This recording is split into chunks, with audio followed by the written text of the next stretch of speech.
তখন অন্য সব ব্রহ্মচারীরা বললো, কি হলো, আপনি কাপড় সব ব্যাগ গোছাচ্ছেন? মহারাজ বললেন যেতে। তখন হলো, তাই নাকি, তাহলে আপনার পোস্টিং হয়ে যাচ্ছে। এই তখন প্রথম শুনলাম যে কোথাও যেতে হবে আর কি, পোস্টিং হচ্ছে। তখন আমি বললাম যে কোথায় পোস্টিং হলো, জানি না, পরে জেনে যাব, যান আপনি। তখন সবাই মানে যেমন হয় আর কি, অল্প আমরা এক বয়সী, তো একটু মানে কোলাকুলি করে, তারপরে একটু হ্যান্ডশেক করে বিদায় নিয়ে ছুটে ছুটে চলে এলাম। তো একজন ভদ্রলোক যাচ্ছিলেন গাড়িতে, তখন তাকে বললাম, যা উঠে পড়ো, ও তোমাকে নামিয়ে দেবে। তো আমি বললাম, মহারাজ কোথায় যাব? ওই তো যেখানে নামাবে সেখানেই যাবে। কোনো কিছু বলতেন না। তো ওখানে আবার সেই ব্যাগ ট্যাগ নিয়ে গিয়ে ওর গাড়িতে উঠে পড়লাম। ওই ভদ্রলোকও কিছু বললেন না। পরে শুনেছি, পরে বুঝেছিলাম, উনি সেই তখনকার যে সোনার গয়না, এখনো আছে সোনার গয়নার যে বড় দোকানটা, সেই জুয়েলার্স, বেবি জুয়েলার্স, তো ওরা ওদের মালিক ছিলেন উনি। তো মহারাজের বন্ধুর মতো, ছাত্র বন্ধুর মতো। তো উনি আমাকে নিয়ে গিয়ে অদ্বৈত আশ্রমে নামিয়ে দিলেন। সেখানে আমাদের পূজনীয় রথীন মহারাজ ছিলেন ম্যানেজার, তার সঙ্গে পরিচয় হলো, তাকে দিয়ে চলে গেলেন। তো সেই তখন আমি অদ্বৈত আশ্রমে থাকা শুরু হলো। আমাকে আত্মস্থানন্দজি বললেন যে তুমি এই ভদ্রলোকের সঙ্গে যাও, উনি তোমাকে তোমার যেখানেতে থাকতে হবে ওখানে নামিয়ে দেবেন। তো পুরোটা বললেন না। তো আমি বললাম বেশ ঠিক আছে। তো গাড়িতে উঠলাম। এই ভদ্রলোক খুব একটা প্রশ্ন করছেন না, কথা বলছেন না। আমিও বয়স্ক মানুষ, তা আমিও চুপচাপ, জানতাম না উনি কে। তো উনি এসে কলকাতা অদ্বৈত আশ্রমে নিয়ে এলেন। ওই জায়গাটা তো আমি আগেই চিনতাম। তো সেই চেরাপুঞ্জি যাবার আগে ওইখানেই তো আমি গেছিলাম, এবং সেখানেতে আমার সঙ্গে দেখা হয়েছিল যে স্বামী স্মরণানন্দজির সঙ্গে ইত্যাদি। তো ওখানে এসে আমি খুব অবাক হলাম, বলে এখানে? উনি বললেন হ্যাঁ। তো উনি নিজেও নামলেন, নিজে এনে আমাকে ওই অফিস ঘরে নিয়ে এলেন। ওই যে বই বিক্রি হয় ওই জায়গাটা, আর একটা সঙ্গে লাগানো একটা ছোট্ট দুটো টেবিল আছে, একজন ক্যাশিয়ারের আর ম্যানেজারের। তো ম্যানেজারের টেবিলে তখন আমাদের পরম পূজনীয় রথীন মহারাজ ছিলেন। তা ওনার কাছে জ্যোতি রূপানন্দজি, অনেকেই চেনেন। উনি এখন রাশিয়াতে বহু বছর আছেন, এখন হয়তো বেলুর মঠে এসেছেন। তো জ্যোতি রূপানন্দজি তখন ম্যানেজার। ওনাকে কাছে নিয়ে এসে তো আমাকে বললেন, তুমি প্রণাম করো। এইবারে মহারাজ এই ছেলেটিকেই আত্মস্থানন্দজি পাঠিয়েছেন বলে উনি প্রণাম করে চলে গেলেন। তা আমি মহারাজকে প্রণাম করলাম।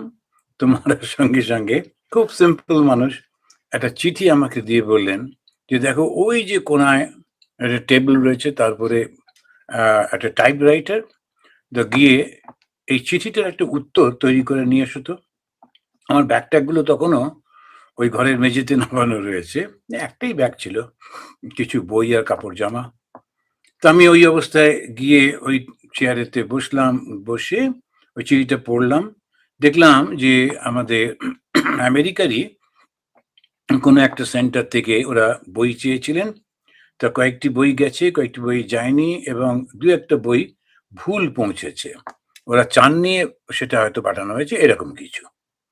তো ওটার একটা উত্তর তৈরি করলাম, টাইপ করলাম। টাইপটা আমি জানতাম, সুবিধে হলো। টাইপ করে ওনার কাছে নিয়ে গেলাম। তো উনি চিঠিটা পড়লে বললো, বাহ, এ তো বেশ হয়েছে, পেরিয়ে যাবে। তো কালকে থেকে তুমি ওই টেবিলেই বসবে, আর তোমার কাজ হচ্ছে বিদেশে আশ্রমগুলো থেকে বা বিদেশ থেকে যত বইয়ের অর্ডার আসবে সেইগুলো আমি তোমার কাছে দিয়ে দেবো, তুমি তার উত্তর দেবে, তারপরে বই চাইলে সেগুলো প্যাকিং করবে। আর একজন বয়স্ক ভদ্রলোক তাকে ডাকলেন, ডেকে বললেন ইনি তোমাকে অ্যাসিস্ট করবেন। তো উনি সব জানেন, বলে বলে দেবেন। আমি বললাম খুব ভালো। তো আমি তখন উপরে গেলাম। তো উপরেতে প্রথম তলাটাতেই হচ্ছে ঢুকেই একটা বড় জায়গা, সেটাতে ওদের স্টক, আর তার সামনের দিকটাতে হয়েছে বই বিক্রি হয়, তারপরে অফিস টফিস রয়েছে। আর একটু উপরে তারপরে দোতলাটাতে একটা বড় লাইব্রেরি, খুব অসাধারণ লাইব্রেরি, প্রচুর বই। ওখানেই কত সময় কেটেছে ওই লাইব্রেরিতে বই পড়ে পড়ে, সমস্ত দুপুর ওখানে বসে বই পড়তাম। আর তার ঠিক উল্টো দিকে একটা ছোট্ট হল, মনে হয় ১০০-১৫ লোক বসতে পারেন। তো ঐরকম একটা হল। সেই হলটাতে এখানে ওই হলেতে তাকালেই ২ টো ছবি ছিল। ঠাকুর শ্রীরামকৃষ্ণদেবের সেই দাঁড়ানো বিখ্যাত পশ্চাৎ, আর আরেকটা হচ্ছে স্বামী বিবেকানন্দ পরিব্রাজক। এই ২ টো ছবি। তো অদ্বৈত আশ্রমে তো এমনি অন্য পুজোর ব্যবস্থা নেই। তার উপরে যেটা 3rd ফ্লোর যদি বলা যায়, সেই 3rd ফ্লোরেতে একটা ঘরেতে উঠেই সামনেটা একটু ফাঁকা মতো জায়গা। সেখানে একটা বড় টেবিল, খবরের কাগজ-টাগজ থাকে, কিছু ম্যাগাজিন থাকে। তারপরের ঘরটাই ছিল ম্যানেজার মহাশয়ের ঘর। ম্যানেজার মহাশয়ের ঘরের পাশের ঘরটাতে আমাকে দেওয়া হলো ২ টো খাট। একটা খাটেতে আমি, আমার খাটের মাথার কাছেই আরেকটা টেবিল, একটা টেবিল ল্যাম্প, আর পায়ের দিকে একটা আ আলনা, আলনাতে কাপড়-টাপড় রাখার জন্যে। তো উল্টো দিকে একটা কমন বাথরুম রয়েছে, সকলেই ওই ব্যবহার করে। তো ওই থাকা শুরু হলো। তারপরে ওইখানে মোটামুটি ১২ বছর আমি ছিলাম। তো 1976 থেকে ওই 86, 87, 88 পর্যন্ত ওইরকম ছিলাম ওখানেতে। পরবর্তীকালে ওর উপরের যে তলাটায়, সেখানে একটা কোণার ঘরেতে আমি ছিলাম অ্যাজ এ প্রুফ রিডিং এর জন্যে। ১ম দিকে ওই ফরেন বই পাঠানো হতো। তো পাঠাতাম। তো ওখানে সকালবেলায় অসাধারণ রুটিন আমাদের অদ্বৈত আশ্রমে। তো যারাই অদ্বৈত আশ্রমে গেছে, আমার জীবনটা গড়ে উঠেছে অদ্বৈত আশ্রমে, সত্যি কথা। তো ওখানে এত বই পড়া হতো, শাস্ত্র পাঠ আলোচনা হতো। এত বড়, বড় সব স্বামীজিরা আসতেন। আসার পর ওই খাবার পরে সব একসঙ্গে বসে, ওই যেটা ৫ তলা, আমরা থাকতাম ৩ তলা, ওই ৪ তলাটাতে হচ্ছে একটা বড় খাবার ঘর, তার ঠিক উল্টো দিকে কিচেন, স্টোর রুম, আর একটা বসার জায়গা ছিল। ওটার সঙ্গে, সঙ্গে সিঁড়ি থেকে উঠলে, যারা অদ্বৈত আশ্রমে গেছেন ওরা জানেন, এগুলো একদম ছবির মতো মুখস্থ হয়ে গেছে, কত বছর কেটেছে। তো ওইখানেতে আমরা সবাই মিলে ওটার উপরে বসতাম। একটা কাঠের বসার জায়গা ছিল। একজন করে পড়তেন সন্ধ্যেবেলায়। তারপরে তো আমরা যখন অনেকজন ব্রহ্মচারী হলো, তখন কেউ একজন প্রপোজাল দিল, ব্রহ্মচারীরা পড়ুক। তো আমরা ঘুরে, ঘুরে প্রত্যেক সপ্তাহে একজন করে ব্রহ্মচারী পড়তেন। একটা করে বই সিলেক্ট হতো। Letters of Swami Vivekananda, mainly তখন পড়া হচ্ছিল মেরি লুই বার্কসের যে বইগুলো। তারপরে অনেক রকমের বই পড়া হয়েছে। ওইখানে ওই পড়তে, পড়তে প্রচুর বই পড়া হয়ে গেছে। আর তার সঙ্গে, সঙ্গে তো লাইব্রেরিটা ছিলই। আলোচনা হতো যখন, ওই পড়াটা শেষ হয়ে গেল, তারপরে বসে একটু আলোচনা হতো। একটা বই আছে এরকম, কে এখানে পাবলিশ করেছে, ওই ম্যাগাজিন। তো এই করে কত কি যে শিখেছি। আমাদের ওখানেতে সকাল বেলাতে তারও উপরে ৫ তলায় ছাদ, ছাদের সঙ্গে মেডিটেশন রুম। মেডিটেশন রুমে কোনো ভগবানের কোনো ছবি নেই। শুধুমাত্র এমনি একটা সুন্দর ঘর, আর মেঝেটা সবুজ মতো, মেঝেটা খুব ভাল লাগতো। ওর উপরে আসন পেতে বসতাম। বসে আমরা ওই নানান রকম ধ্যান করতে হতো। তা মোটামুটি সারাদিনে আমরা সকাল বেলায় একটু প্রায় সবাই অল্প বয়স, তো একটু কম্পিটিশন মতো হতো, কে আগে গিয়ে বসবে। তা আমরা অনেকক্ষণ সব ধ্যান করতাম। তারপরে ধ্যান করে নেমে এসে, আর ধ্যানের ঠিক পরেই একজন আসতেন, বসে একসঙ্গে আমরা চ্যান্টিং করতাম। তো এই বৈদিক চ্যান্টিং গুলো ওখান থেকেই ধীরে, ধীরে, ধীরে, ধীরে শিখলাম।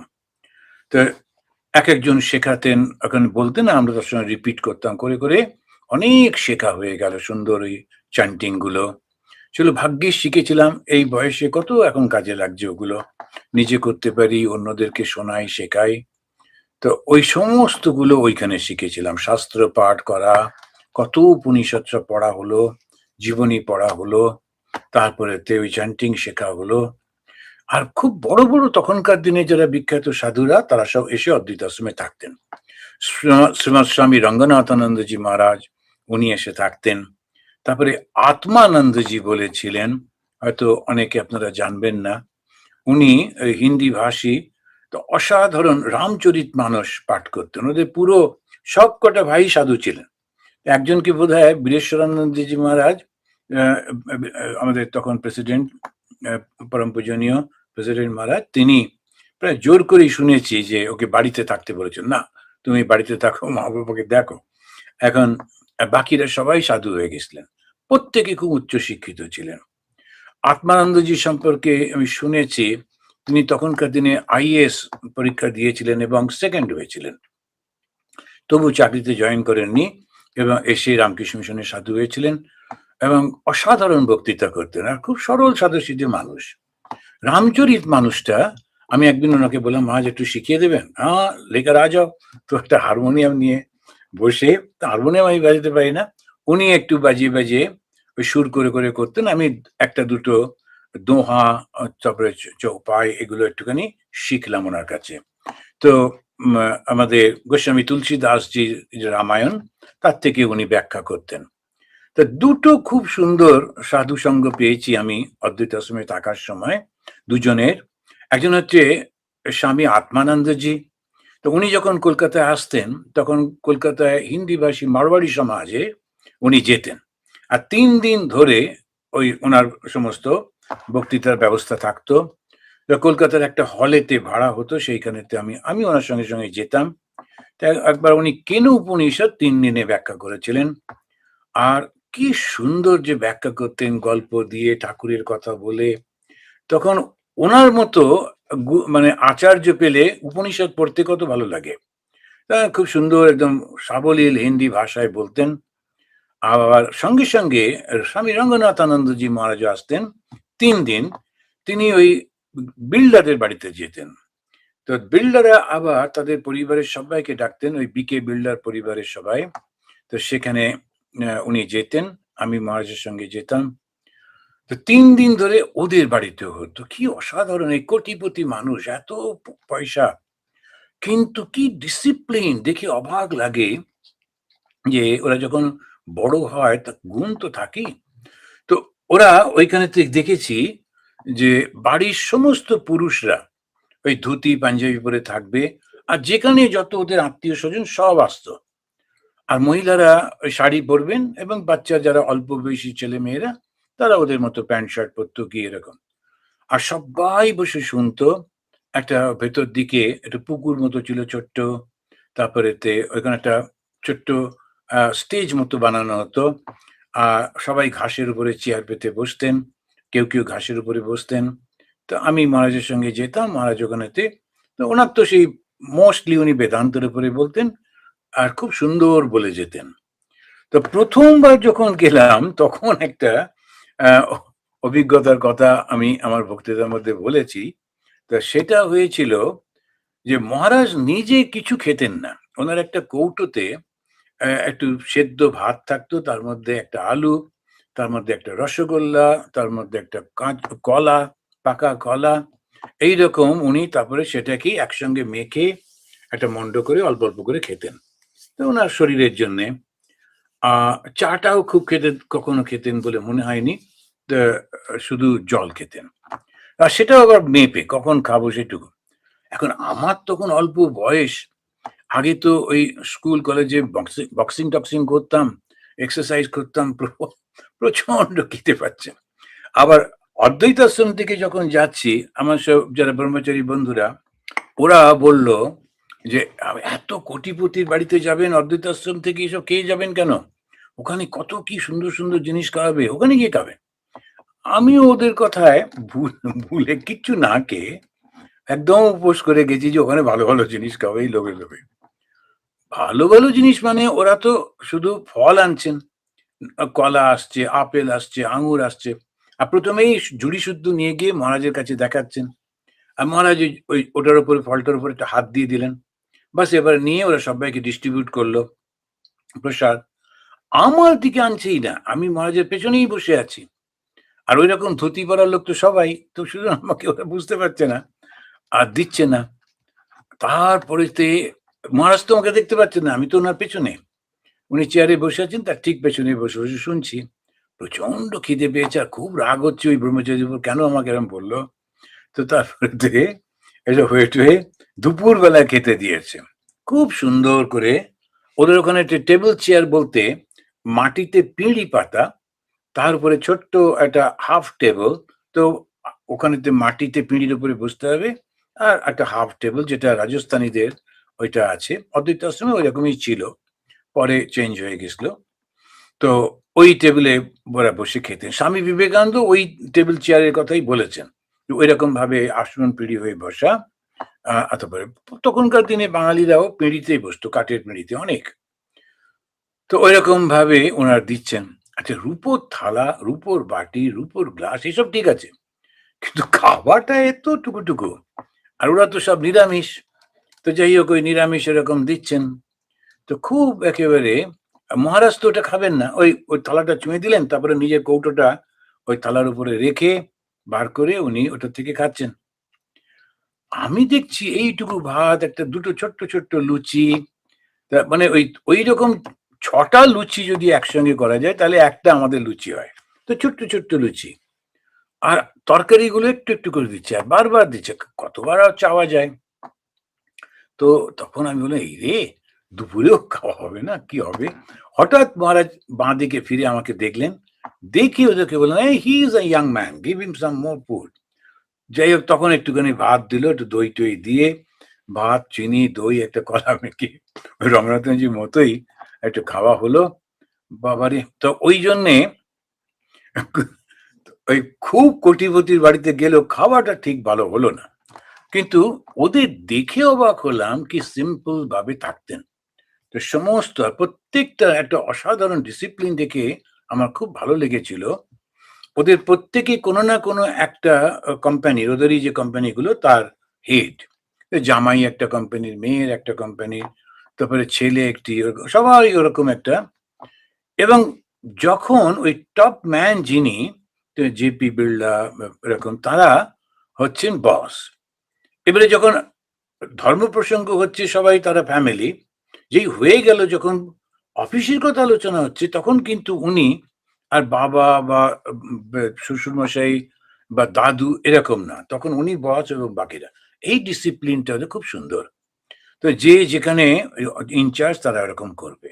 আমার মনে আছে তো ওনার স্ত্রী, তিনি বললেন যে এটা রঙ্গনাথনজি, তিনি যেতেন বোধহয় জেপি বিল্ডার, আমার একটু গুলিয়ে যাচ্ছে হয়তো। তো ওখানেতে ওনার স্ত্রী বললেন, তিনি হচ্ছেন ওই যে ক্যালকাটায় একটা মেডিকেল, বিরাট বড় হসপিটাল আছে, সেই হসপিটালের উনি ইনচার্জ ছিলেন। তো উনি বললেন, নতুন একটা মেশিন কেনা হয়েছে, এক্স রে মেশিন, তো মহারাজকে একটু দুপুরবেলা নিয়ে গিয়ে দেখাবো। তো ওদের পরিবারের গাড়িটা যেতে চাইলেন। তখন সঙ্গে ভদ্রলোক বলছেন ওদের ভাষাতে যে, তুমি এরকম কেন নিয়ে যাবে? তো ওরকম তো উচিত না। তোমার অফিসের কাজ, অফিসের গাড়িকে ডাকো। এটা ফ্যামিলির কার, ফ্যামিলি কার কেন ব্যবহার করবে তোমার অফিসের কাজে? তুমি মহারাজকে নিয়ে যাচ্ছ অফিসে তোমার। তো আমি দেখলাম সত্যি অদ্ভুত। ওরা প্রত্যেকে মাইনে পান। শুনেছিলাম প্রত্যেকেই নিজের কাজের জন্য মাইনে পান। তার থেকেই ওরা নিজের মতো খরচা করেন। তো কোম্পানি থেকে যখন খুশি টাকা নিচ্ছি, খরচা করছি, তা করছেন না। এরকম আমি দেখেছি। আবার কোনো বাড়িতে গেছি, বাঙালি বাড়িতে, আমি দেখেছি ঠিক উল্টো। তারা সবাই সব কাজ করছেন না। আর যে যে কোম্পানি যেটা, তারই টাকা থেকে যে যখন খুশি টাকা উইথড্র করছেন নিজের ছেলে-মেয়ের পড়াশোনার জন্যে, বেড়ানোর জন্যে। কিন্তু ওরা তা করে না। ওই যে তোমার যে কোয়ালিফিকেশন, সেই তোমার যে পজিশন, তার যে সেলারি পাচ্ছ, ওটাই তোমার সংসার চলবে। সাফিসিয়েন্ট, কিন্তু তবু ঐরকম ভাবে। যে তিনি মালকিন, ওই যে সবথেকে বড় মালিকের স্ত্রী, কিন্তু তারও এই ডিসিপ্লিনটা থাকলে ব্যবসাটা করা যায়। এবং পরপর ওই জেনারেশন আফটার জেনারেশন এই ডিসিপ্লিনটা খুব প্রয়োজন আমার মনে হয়েছিল তখন। তো যখনই অন্য কোথাও পরবর্তীকালে আমি যখন একটু সিনিয়র হয়েছি, যখন বক্তৃতা করতে গেছি, বিজনেস এথিক্স নিয়ে কথাবার্তা, এই প্রসঙ্গগুলো নাম না করে আমি অনেক জায়গায় বলেছি। I was impressed to see their discipline. আরেকটা জিনিস আমার খুব ভালো লেগেছিল, স্বামী রঙ্গনাথানন্দজি, তিনি তো ঐরকম একদম সহজ সরল থাকতেন। পোশাক-আশাক কোনো কিছু ঠিক নেই। তো এরকম একটা। তো উনি দুপুরবেলায় খাবার পরে একটু ১ ঘন্টা শুয়ে থাকতেন চুপ করে। আর এরকমভাবে একদম অন দ্য ব্যাক শুয়ে থাকতেন। আমি দেখলাম ঘরটা ওরা পর্দা-টর্দা টেঙে দিল। আমি একটা চেয়ারে বসে আছি। তো মহারাজের পায়ের কাছে এসে বসে ওই কোটিপতি অত বড় মানুষটা ওনার পায়ে হাত বুলিয়ে দিচ্ছে আর বলছেন, "মহারাজ আপনি একটু চোখ বুজে বিশ্রাম করুন।" তারপরে আমি শুনছি উনি 3rd ডে, সেই 3rd ডেতে উনি বলছেন যে, "স্বামীজি" আমার হিন্দিতে বলছেন যে, "আমার খুব ইচ্ছে করে আপনাকে কিছু দিতে। আপনি পার্সোনালি যেটা পেলে খুব খুশি হবেন। আপনি যদি আমাকে বলেন তাহলে আমি সেই জিনিসটা দেবো। আশ্রমের জন্যে যা চাইবেন ডোনেশন দেবো। কিন্তু আপনার পার্সোনাল।" তো মহারাজ খুব অসাধারণ একটা কথা বললেন। এইগুলো হচ্ছে জীবনের শিক্ষা। তো উনি বললেন, "you like to make me happy?" তো উনি বললেন, "হ্যাঁ।" তো জানো আমি কিসে হ্যাপি হব? যদি স্বামী বিবেকানন্দের বাণী প্রচারিত হয়। তো অনেক লোক, বহু লোক বিবেকানন্দের বাণী পড়বে, তারা সেখান থেকে শিখবে, মানুষের সমাজটা গড়ে উঠবে। তুমি আমাকে সাহায্য করো, আমি খুশি হব। উনি বললেন, "কি করতে হবে?" বললেন, "তখন একটা ওই স্বামী বিবেকানন্দের একটা বই যেটা বেরোবার কথা হচ্ছিল। উনি বললেন, "ওইটা তুমি স্পন্সর করে দাও। যাতে খুব কম দামে লোকের কাছে বিক্রি করা যায়। যে টাকাটা খরচা হবে বইটা তৈরি করতে, প্রিন্ট করতে, সেই টাকাটা ম্যাক্সিমাম তুমি দিয়ে দেবে। তাহলে ওরা ওই দামটা কম রাখতে পারবে।" এবং তখনকার দিনে উনি বলছেন ৳৮ ৳১০ র মধ্যে যাতে দামটা থাকে। তো 'সিলেকশনস ফ্রম স্বামী বিবেকানন্দ' বলে একটা বই বোধহয়, আমি যদি ভুল না করি, ওইটা তখন ঠিক করা হয়েছিল। আমাকে দেখিয়ে বললেন, "ও উনি অদ্বৈত আশ্রমে থাকে। তুমি ওর সঙ্গে কথা বলো ওকে।" আমি তো তখন একদম ব্রহ্মচারী, আমি কি কথা, আমি বললাম যে, "ঠিক আছে কাউকে পাঠান, ম্যানেজার মহাশয়ের সঙ্গে কথা বলিয়ে দেবো।" তো ওই সমস্ত হয়ে গেছিল। ভদ্রলোক ওরা টাকা দিয়েছিলেন এবং ওই বইটা খুবই কম দামে অনেক কপি, কয়েক লক্ষ কপি ছাপানো হয়েছিল। বিভিন্ন স্কুলে, কলেজে পাঠানো হয়েছিল। খুবই ভালো। মনে হয় এখনো ওটা চলছে কিনা আমার জানা নেই। কিন্তু খুব ভালো বই। স্বামীজির সমস্ত সিলেকশন গুলো নিয়ে, "the selections from Swami Vivekananda." খুব তো এইরকম ওনার নিজের কি প্রয়োজন বলে উনি বললেন, "না আমার নিজের কিছু না। কিন্তু আমি খুশি হব যদি স্বামী বিবেকানন্দের বাণী প্রচারিত হয়। কেননা সেইটা মানুষকে মানুষ করতে সাহায্য করবে।" এই স্বামী রঙ্গনাথনজি সারাক্ষণ শুধু বিবেকানন্দ, শ্রীরামকৃষ্ণ আর বেদান্ত নিয়ে উনি থাকতেন। সারা জীবন দেখেছি শুধু পড়াশুনো আর বই লিখছেন, বক্তৃতা করছেন, বেদান্ত চর্চা করছেন। তো অসাধারণ এই সমস্ত ব্যক্তিত্ব। আত্মানন্দজিকে দেখেছি, খুব সহজ সরল মানুষ, একেবারে মাটির মানুষ। কি সুন্দর করে সমস্ত ব্যাখ্যা করতেন, কিন্তু কত সহজ সরল। কোনো রকম অহংকার নেই, কোনো কিছু নেই। উনার সঙ্গে যখন গেছি, ওইরকমই ওই বিড়লাদের বাড়িতে তাদের আরেকজন ২ ভাই তো জাত্যত কুত্যত। তো সেই ওনার যে আরেক ভাইয়ের বাড়িতে গেছি, তো তাদের বাড়িতেও এরকমই আলোচনা হবে। মহারাজ এবারে আত্মানন্দজি বলবেন। উনি কিন্তু নেমেই, গাড়ি থেকে নেমেই আমাকে ডাকলেন। আমি ওনার গাড়ির পেছনে বসছিলাম। এত লোক ওনাকে ঘিরে ধরেছে, সবাই তো ওরা সাদা কাপড় ধুতি পরা, মারওয়াড়িরা যেমন পরে। তার মধ্যে আমিও ঐরকমই। তো যদিও মাথার চুলগুলো কামানো, শিখা রয়েছে। কিন্তু ওদেরও অনেকেরই শিখা আছে। বুঝতে পারছে না কে কোনটা। উনি আমাকে ডেকে আমার কাঁধে হাত দিয়ে হাঁটতে লাগলেন। কেননা ওরা আমাকে আলাদা করে ফেলবে। তারপরে অনেকটা দূরে চলে যাব, ওরা বুঝতে পারবে না ঢুকতে দেবে কি দেবে না। উনি সেই কারণে আমার কাঁধে হাত দিয়ে চললেন এবং ওনার ঠিক পাশেই, ঠিক একটু পেছন দিকে উনি আমাকে বসালেন। এবং খুব খেয়াল রাখলেন যাতে ওরা আমাকেও ওই সম্মানটা দেয়। ওরাও যখন বুঝলো যে আমি ব্রহ্মচারী, তখন অনেকটা সেইভাবে, তো এখানে খানিকটা অ্যাটেনশন পেয়েছিলাম, মহারাজ আগে থেকেই খেয়াল করেছিলেন বলে।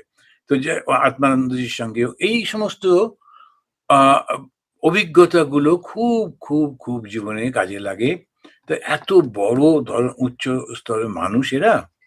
কিন্তু সমস্তই রামকৃষ্ণ একেবারে অর্পিত প্রাণ। এরা একেকজন যদি আলাদা করে দাঁড়াতেন, একেকটা নিজের নামে একটা সংগঠন হয়ে যেতে পারত। কিন্তু তা ওরা করেননি। ওদের সমস্ত কিছু ওই শ্রীরামকৃষ্ণ, বিবেকানন্দ, মা শারদার চরণে। রামকৃষ্ণ মিশনের এত সুনাম তারা নিজেরা সবকিছু ঠাকুরকে দিচ্ছেন। তাঁর বক্তৃতা, তাঁর বই লেখা, তাঁর ব্যক্তিত্ব, তাঁর ব্যক্তিত্বের প্রভাবে নানান জায়গায় আশ্রম গড়ে উঠছে, ভক্তরা সব তৈরি হচ্ছে। কিন্তু উনি শুধু ভাবছেন আমি তো শুধু ঠাকুরের কাজ করছি বলে এরা আসছে আমার কাছে। খুব বলতেন। এই সমস্ত মানুষের আমরা এই অদ্বৈত আশ্রমে এই সঙ্গগুলো পেয়েছি। কত মানুষ আসতেন। আমি আজকে এই যে বসে আছি শিকাগোতে, শিকাগো থেকে স্বামী ভাষ্যানন্দজি মহারাজ আসতেন। তো খুব বড়সড় চেহারা, উনি আসতেন, সঙ্গে কিছু বিদেশিনী, তারা সব আসতেন। তা আমার মনে আছে ওরা যখন বসতেন আমরা তখন তো অল্প বয়সী ব্রহ্মচারী, আমরা ওদেরকে চা দিতাম, বিস্কিট দিতাম, তারপরে প্লেটগুলো নিয়ে গিয়ে ধুয়ে সব রাখতাম, এরকম সব করতাম। তো সব আনার সময় অন্যদের দিয়ে না দিয়ে আমরা ব্রহ্মচারীরা করতাম, ২-৩ জন ছিলাম। তো ওখানে একজন ভদ্রলোক এসছিলেন, তো তিনি হনলুলু থেকে। তো হনলুলু নামটা শুনে আমাদের খুব মজা লাগলো। হনলুলুর লোক। তো একটা ফর্সা মতো দেখতে। আমি দেখলাম কি সুন্দর ট্রেনিং। আমরা সবাইকেই কাগজের প্যাকেটে আইসক্রিম দিয়েছিলাম। তো যারা ইন্ডিয়ান সাধুরা ছিলেন, ওই মহারাজকে দেখতে এসছেন, ওর সঙ্গে কথা বলবেন, বা অন্য ভক্তরা ছিল, তারা পটপট করে ওই উপরের ঢাকনাটা খুলে ওই টেবিলের উপরে রেখে দিল। কিন্তু টেবিলের উপরে একটা প্লাস্টিক চাক ছিল, মোটা প্লাস্টিক। তো তার উপর দাগ হয়ে যাচ্ছে, কেননা ওই আইসক্রিমের ওইটা দাগ হয়ে যাচ্ছে। এই ভদ্রলোক একমাত্র ওনার পকেট থেকে একটা রুমাল বের করে ওই কাপটাকে তার উপরে ধরলেন, যাতে ওই টেবিলের উপরে রাখলে না রাখতে হয়। আর ওই যে উপরের যে ঢাকনাটা সেটা খুলেও সেটা ওই রুমালের উপর রাখলেন, রুমালের উপরে ওই কাপটা রাখলেন, তারপরে ওটা খেলেন। এদিক ওদিক তাকিয়ে দেখছিলেন যে কোনো জায়গা আছে কিনা ফেলবার জন্যে, যে কোনো, তখন দেখতে না পেয়ে ওটাকে মুড়ে হাতের মধ্যে ওই সঙ্গে রেখে দিলেন। বাকিরা জাস্ট ওখানে ছেড়ে দিলেন। আমি খারাপ ভালো বলছি না, বলছি যে কিরকম ভাবে এরা ট্রেন্ড হয়ে যান এই বাইরের সমস্ত মানুষের, ওরা কখনো ওটা করবেন না। আমাদের দেশে ঠিক এতটা আমরা, এরা সবাই খুব ভালো মানুষ, অত্যন্ত উচ্চ স্তরের মানুষ, কিন্তু এই প্র্যাকটিক্যাল জায়গাগুলোতে দেখেছি যে আমাদের ছোটবেলা থেকে এরকম খুব ট্রেনিং দেওয়া হয় না। আমাদের একটা মুভিতে দেখছিলাম যে এই যে অমিতাভ বচ্চন, তিনি একটা চিঠি এসছে, সঙ্গে সঙ্গে চিঠিটা উনি ফাটফাট করে ছিঁড়ে ওই কাগজটা ছুঁড়ে মাটিতে ফেলে দিলেন। আচ্ছা, সিনেমাতে যদি অত বড় নায়ক ওইটা করে, তাহলে আমরা কি শিখবো? আমাদের গ্রামে গঞ্জে যে সাধারণ মানুষ, চিঠি টিঠি এলাম ছিঁড়ে মাটিতে ফেললো। হয়তো যেখানে উনি ফেলছেন সেখানে লোকজন আছে পরিষ্কার করবে, আমার বাড়িতে কে করবে? তা এই জিনিসগুলি মনে হয় আমার এই বয়সে এসে মনে হয় যে এগুলোর খুব দাম আছে, এগুলো একটু শিখতে হবে আমার জন্য, যেন কোনো জায়গাটা নোংরা না হয়ে যায়। ভগবান শ্রীরামকৃষ্ণদেব বলেছেন বারবার যে যেখানে নোংরা থাকে, অন্ধকার থাকে, আমি সেখানে যাই না, অর্থাৎ ভগবান সেখানে আসেন না। তো আমাদের এই জিনিসগুলো লক্ষ্য করলাম যে উনি ওটা কিছুতেই করলেন না, ওটা হাতে করে রেখে দিলেন। তো এইরকম সমস্ত দেখেছি কিরকম সমস্ত ট্রেনিং গুলো এরা পেয়েছেন। এদেশেও দেখেছি প্রত্যেকটি জিনিস, এরাও তো ঘরের বউ, এরকম সব একটু সাহেব মেম তো কি, কিন্তু পরিষ্কার পরিচ্ছন্নতা, জিনিসগুলোকে গুছিয়ে রাখা অসাধারণ একেবারে, আর টাইম মেনটেন করা, যেটা বলা হবে সেটি করা। তো আমাদেরও আমাদের ফিলোসফিটা, দর্শনটা খুব ভালো, আমাদের একটু শিখতে হবে। অনেকটা আমরা এগিয়েছি, তো আরো শিখতে হবে। আমাদের সমস্যা হচ্ছে জনসংখ্যাটা বেশি, যতই আমাদের প্রাচুর্য থাকুক না কেন কম পড়ে যায়। কত ট্রেন, কিন্তু লোক সংখ্যা এত বেশি, যত সুন্দর সুন্দর ভালো ট্রেনই হোক না কেন একেবারে ওই ভিড় হয়ে যায় ঠিক মতো। এখানে তো ট্রেনগুলো ফাঁকা ফাঁকা যাচ্ছে, কেউ এলো তো সুন্দর করে বসতে পারে, কেউ নোংরা করবে না। কিন্তু আমাদের দেশে, আর তারপরে কোথায় বিনস পাওয়া যায় না, কোথায় ফেলবো সেটাও দেখা যায় না। আর এখানে সমস্ত জায়গাতে এগুলো ব্যবস্থা করা। তো এই ডিফারেন্সটা এখানে এসে দেখছি, এইটা মনে পড়ছে। আজকে এই পর্যন্ত। জয় ঠাকুর, জয় মা, জয় শ্যাম।